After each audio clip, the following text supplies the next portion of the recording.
today. All the way from LA, none other than Hollywood actor Vincent from The Walking Dead. Hope I don't get bit. And then we also have phenomenal playwright. Can't nobody write a script like Tasha Bmore. Yeah, she is here today. I'm so excited to interview them. But right now, guess what? It's time for Millionaire Madness. Listen, you have to stop being afraid of dealing with money. You have to talk about money. It impacts every single area of your life. So let's look and see what today's millionaire tip is. Think long term.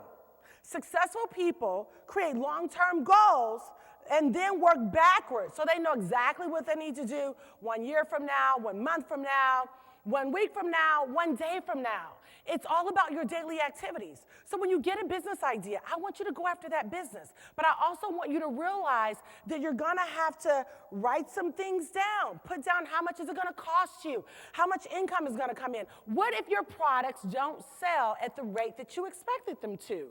Will your personal life suffer as a result of it? Write down how much it's going to cost for payroll taxes. How much are you going to pay the IRS? Listen, you have to sit down and budget all of these things because so many entrepreneurs don't plan appropriately and as a result ends up being an entrepreneur and busted. And that's just not the way to do it. I feel like you need to grow your business. As your business grow, you grow.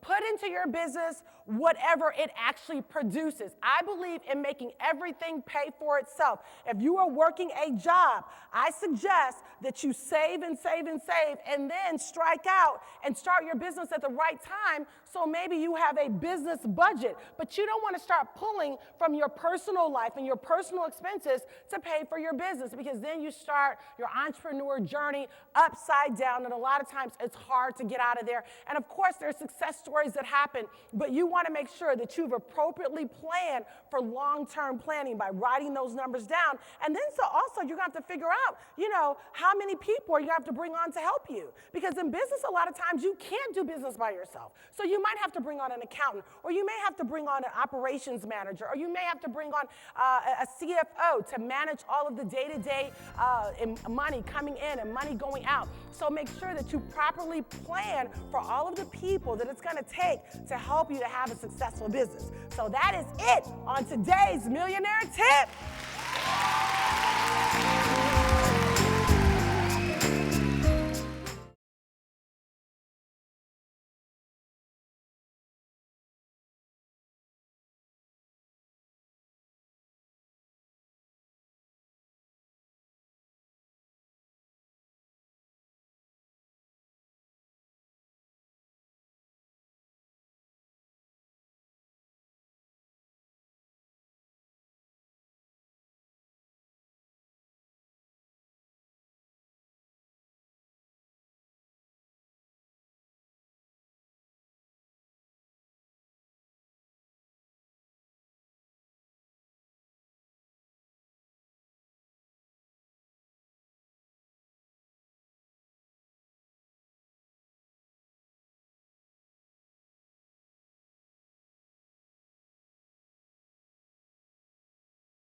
All right, woo! We are here with Vincent. Thank you, sir. I appreciate it. Wow, Oh my goodness. Okay, so now I got a couple single ladies in the audience. Are you married or dating? What's going on? I'm dating somebody. She lives in Chicago. But you still single though? I'm not married. All right, single ladies, y'all heard that? Okay, y'all heard that. So we just gonna see. Okay. And now, do you think the one you're dating now? You think she's the one? Yeah, I Oh, actually you do. do? Well, then don't say nothing to him. I then. do. Okay. I'm happy. I've been out there. And How long y'all been together? It's been that long, about a year. About a But year. when you know, you know. Oh, that's precious. And I think your mom and dad are here too. Yeah. Your mom and dad, that is so cool. Yeah, they drove down from Dayton. That is precious. All right, so let's jump right in here because, you've had an acting career for 18 years. And from what I understand, you did not start your acting career until you were 30. I was 30. I went and saw my very first play, and I fell in love with it. So did you go to acting school? No acting school. I've always had the entertainment blood in me because I was a dancer in a rap group. We would open up shows for MC Hammer, Special Ed, Salt and Pepper, and I was a Okay. basketball star too. So you Okay. tell your husband if he wants some of this, he can come get some of this. Oh, no, you didn't just come from Ben. You did not just come from my baby. No, you did not do that. I'm just kidding, Ben. I'm just okay, kidding. right. Fall back, because my baby will take you to the home. All right, so let's jump in here. So now let me ask you, because I still hear actresses, I mean, just recently, Taraji was at TSU, and she was saying how in Hollywood, she feels like there's still, you know, a degree of racism, and that all of the female black actresses are going after like the same part. So she said, I might be there, Megan Good might be there, Sanaa Lathan may be there, Tasha Smith, and she said she's really tried to create a sisterhood with those ladies. Like, look, it's enough for all of us. Do you feel like there is racism in Hollywood, and do you feel like it's worse for black men than it is for black women? I wouldn't say it was racism, but I would say, you know, this industry is competition. Okay. It's easier for somebody to become a judge or attorney than it is for them to become a actor or an actress. Because just because you go to school doesn't mean a job is promised. Right. You know, the thing about it is so many people nowadays are willing to go, you know, disrespect for your reality shows. Right. But when you get up there and you fussing and fighting. He coming for me again. I'm coming for you. But if you think about it, some of those shows, they're showing us in a negative way. Right. You know, so it's like, are you going for the check or are you going for the respect? Right. I'd rather have the respect than the Absolutely. check. Even though, I mean, of course, our reality show is very respectful. 'Cause, you know, we Exactly. don't do all that foolishness, right? Come on, yeah. We don't do all of that. Right. You know, we have real family issues, but we're not Exactly. on there fighting and cussing and stuff like that. Well, I think it was one or two cuss words slipped out, but it wasn't me a being. It type of wasn't me show a is being. this? It was not me a being. My children still working it out. But anyway, but my point is that, so do you feel like, because I mean, I don't know, when I think about Hollywood, you know, there are a couple black actors that stick out. Denzel Washington, Danny Glover, you know, Jamie Foxx, but there's not like, I can think of like 5 right off the top of my head, you know. Well, those are all A list, considered A list. Okay. You know, I'm gonna say I'm a B minus, son, but I'm getting up there. Right, you You know get what up I'm there. saying? Because I believe in myself and I have faith in whatever I'm gonna Right. accomplish. But they've been in the game for a long time. There's a lot of people think that I started off on The Walking Dead, but they haven't seen going back to Traffic, to Ocean's 11, to Bringing Down the House, to CSI. Because CSI Traffic, Miami. that was with Michael That Douglas. was Michael, yeah, with Michael Douglas. You had a scene with him. Yeah, that was my first big scene, my first big part. All right, that's good. Hold on, don't clap too soon now. Don't clap too soon. Because the part was cut out. That's okay. But the funny thing about it is, I was just not getting into the business. And I had went to the premiere. My parents and I told everybody, check Vincent out here with Michael Douglas, whoop de whoop. So I had just moved to LA, went to the premiere, and I'm sitting there, I'm waiting. I'm like, here we go. Because he's driving, and I stop him and confront him. I'm like, here we go. He drives right past me. Drove right past me. But they kept my name in the credits. Okay. So me not knowing any better, I went to the director afterwards, and then I said, hey, man. I said, why y'all cut my part out? He said, whoa, wait, well, Vince, you know, we had to pay Michael up front. We went over budget. And I was hurt because I didn't know any better. I didn't want anybody to think I was lying or my parents was lying. Right. And he saw that I was hurt, and he said, you know what, but I'm working on a new film. Took out a pen and a paper. He said, give my assistant a call. I'm working on a new film called Ocean's 11. And so he gave me a part in Ocean's 11. Oh, wow, Yeah. that was great. That movie was so hot, was it not? Oh, yeah. Okay, so you did Ocean's 11. Tell me about The Walking Dead. What was that like? I mean, that's still one of the hottest shows out there. Been on our DVR, you know, if we're home on Sunday, popcorn, zombies. What was it like working with them? You know what? It was crazy is I didn't even know anything about the show. I had no wow. clue. I auditioned and I got the part, and it's like, yeah, you got a part on The Walking Dead. I said, well, what is it about? They said it's about zombies. I said, who's watching TV about zombies? Come to find out, everybody watching TV about zombies. So, but it was a great experience. You know, I was working on the show, and I still hadn't even watched it.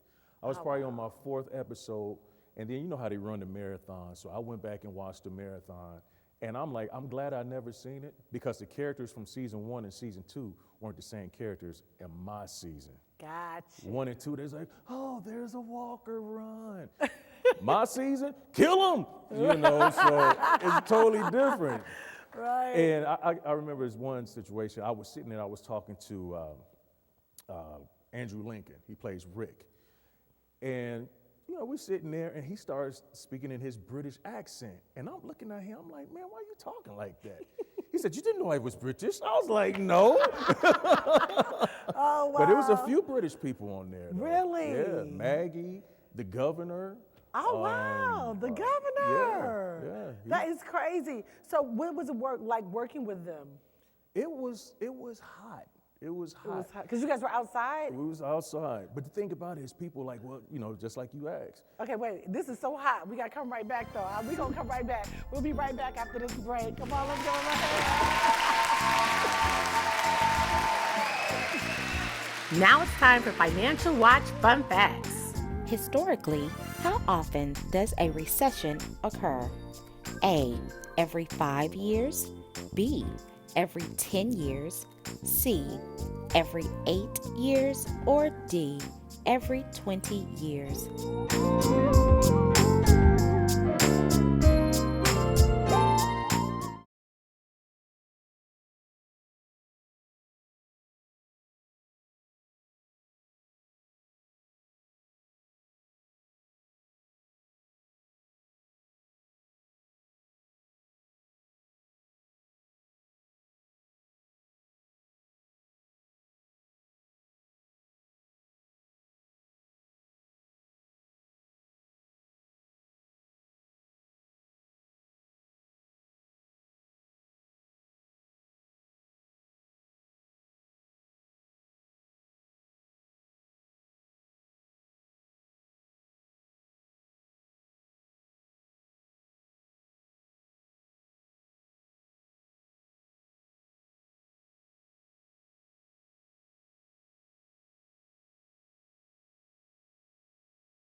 The answer is B.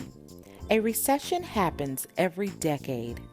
With the last recession already 7 years ago, signs may show that the next recession is right around the corner.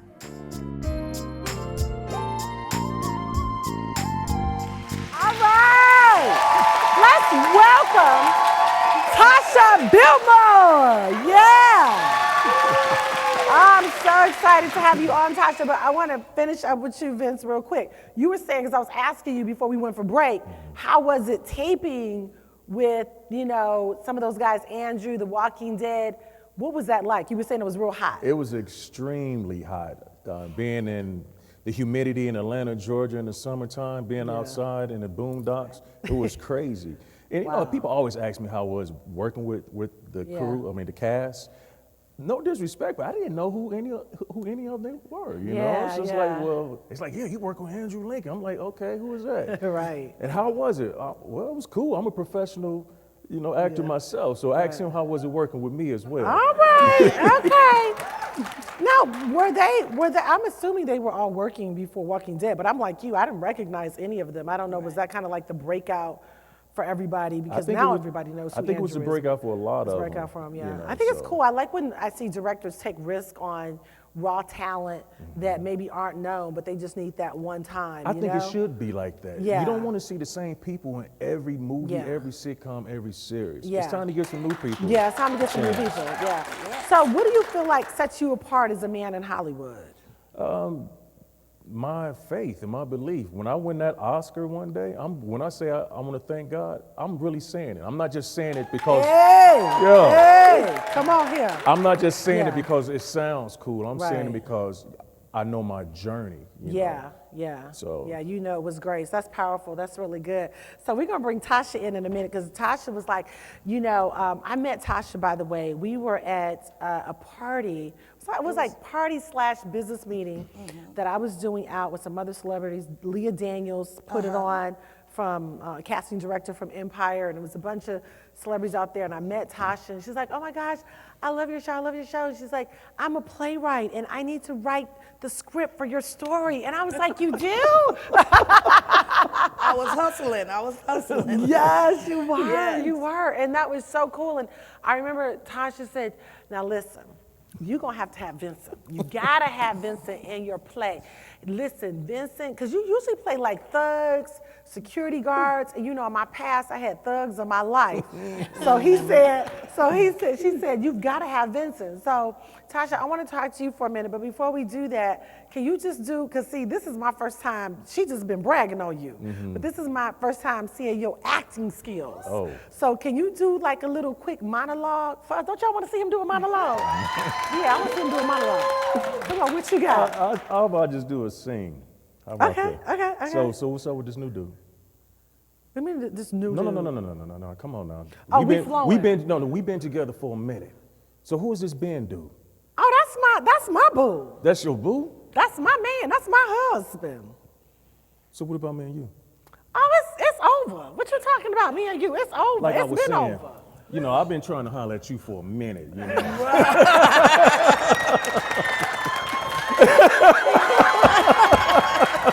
You good? And I was more than a tug.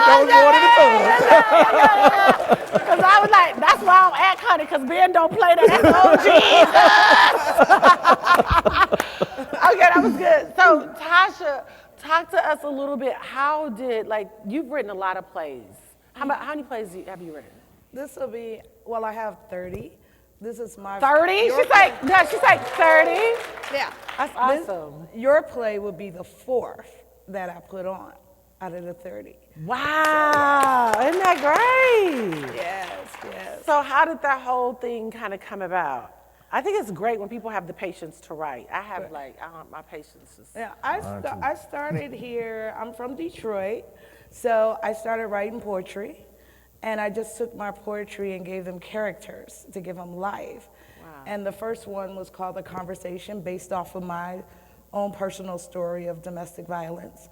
So I said I wanted my story to impact and bring awareness to domestic violence. Yeah. And I hate actors, but I love reactors, and that's what I got in Mr. Vincent Ward. And as a director, I'm tough on my actors because I want you to give the audience what really happened. Right. So I take you in a living room and I put you in that scene so you can feel it.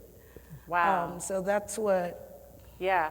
I mean, Tasha's been sending me this. She's like, we did hours of interviews. We've asked me tons and tons of questions. And then you started sending the script over. And I'm like, this actually is like slick good, I'm like, you've really done a great job at capturing that. Who are some of the ones that you look at that you admire that say, wow, I really appreciate their work? Who are some of the people that work that you really appreciate? Well, I love Tyler Perry, probably because he was real with it and he have a spiritual background or message involved in his play. So that's the person I kind of market myself after or to make sure I'm clear when you see my play, it's a message that I'm delivering to you. Right. And not just doing it for entertainment, although it is funny, it's entertaining. Yeah. And yours is funny, Motown Girl. Can I say something too? Yeah. When I heard her play the conversation about domestic violence, I had to play the husband, and I was really going in on my wife. And after the play, this guy and his wife came up to us, and he thanked us. He thanked Tasha. He was like, that guy he said, that was me this morning. Wow. He said, that was me this morning beating his wife. Wow. And for him to see himself as me, he said he'd never do that again. Wow. Oh my gosh. That is so awesome. So, I'm really excited about doing Motown Girl. And, you know, that whole play thing is, it's a brand new world for me, but Right. it's something I've always wanted to do, being, you know, born and raised in Detroit and having entrepreneurial parents, and then also being involved in a domestic violence Right. situation where my husband was physically and verbally abusive for 2 years, and it really does mess with your self-esteem. So talk to us a little bit about, because I know I've shared my story with you, and you've done a great job at kind of articulating that. I don't know, have you had an opportunity to read the script yet? Or Some see of it? it. You read some of it. I'm the type of person, I read my parts. You read it? That's a problem for the director, because he read his part. So talk to us a little bit about what were some of the things that stood out to you that you wanted to make sure the Motown girl. I mean, I know what I was looking to see, and I know we're talking to some different ones that I want to play different parts, but talk to me from a playwright standpoint. What were some of the things that were really important for you that you saw in that play? Well, I wanted to show you before you became Mrs. Tankard. So there was a story there, and when you said that you dealt with drug dealers in Detroit, I said there's a story there. So the beginning of the play does tap right in. We go right into that moment, because a lot of ladies are out here with drug dealers now and so forth. So they need to see that you come from that, and this is where you are today. Right. So you don't have to be a product of your environment. Right. And where you are today doesn't necessarily mean that's where you're going to end up in the future. So Right. we did tap into the drug dealer. We go right into the abusive relationship that Yeah. you have with Mr. Vincent Ward. It's George Sparks. Bad man, bad man. And then we tell the fairy tale, the Yeah. whole you finding Christ, Yeah. and you getting involved in the church, and you wanted to focus on your business, Right. which we could tell that has worked for you, because you Yeah. are the businesswoman right now. And we tell that story so they can get ready for, women can see. Right. This is where she started. Look at her now. Right. And she got a wonderful husband, a wonderful family. Yeah. She set the platform. So sometimes what you think is your downfall is your come up. Hey, come on here, he will. So let me ask you this, because you've done plays, you've done theater, and you've done movies.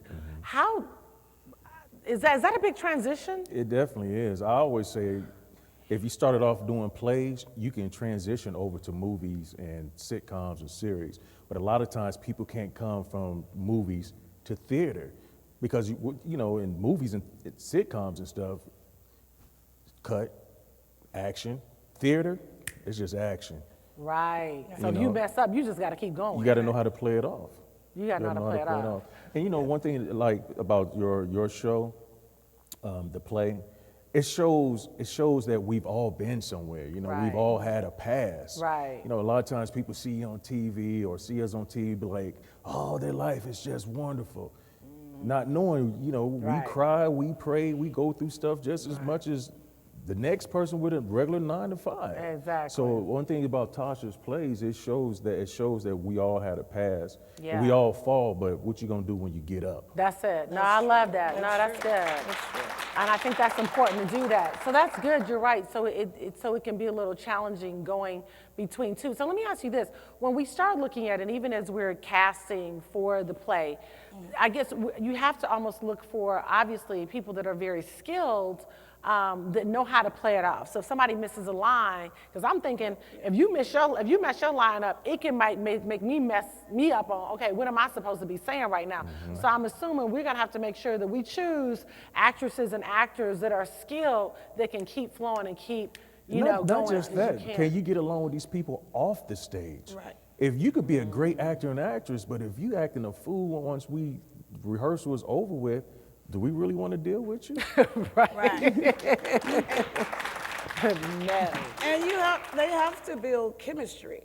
Yeah. So that's why you have the rehearsal, so they can build the chemistry. Right. So his co-partner might mess up, but he'll know exactly where he's supposed to step in and feed her that line without even giving it to her. Right. Because it's his energy, and that's why I like for you to react.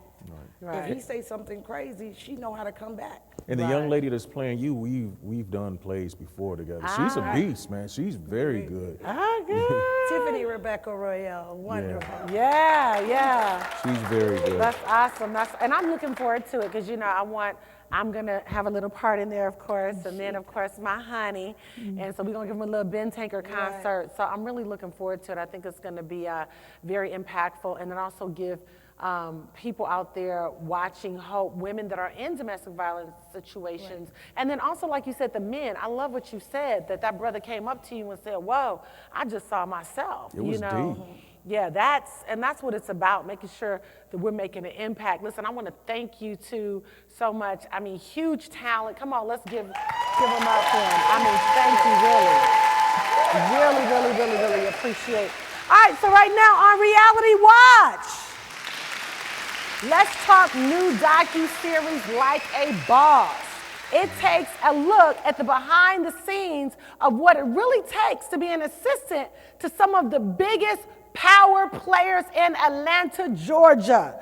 These hopeful assistants believe that one day, if they work hard, they'll become a boss. Now, let me say this. The only issue that I have with it is that some of these assistants, they want to become the people that they're working for so bad that I think that they could be willing to maybe be a little cutthroat.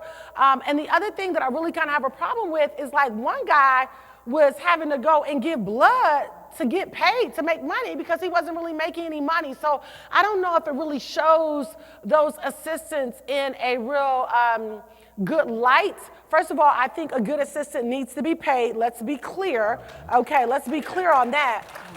But not only do they need to be paid, but I think that they need to be willing to say, listen, I am here to get mentored. What God has for me, I'm going to get. I don't have to be so cutthroat that I'm willing to do anything and cross anybody. So I think you need to look at, if you're an assistant, which I think is extremely important, to a boss, you have to look at it as a phenomenal partnership. The reality is, I don't care how amazing you are as a CEO, if you don't have a good assistant, nothing is going to move. So I think those assistants are extremely valuable. I know, Lord knows, I thank God for my two, Sheila and Camille. That's the right and the left hand, honey, because sometimes I don't even know what city I'm in when I get off the plane, okay?